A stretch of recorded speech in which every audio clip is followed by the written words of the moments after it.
How to reset Smart Hub on Samsung Smart TV. So from your main home screen, go to Settings. From here, select All Settings. Now, from here, go ahead and select Support. From here, go to Device Care.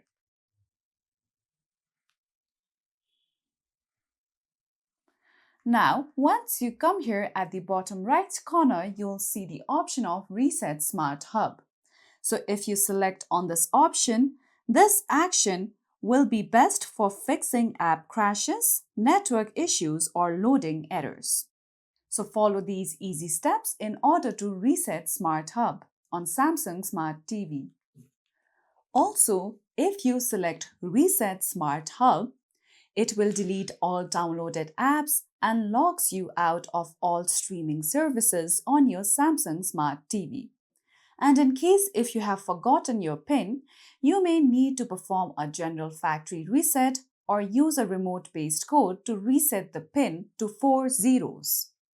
So follow these easy steps in order to reset Smart Hub on Samsung Smart TV. So that's all for today's video, and at last, don't forget to subscribe to our YouTube channel.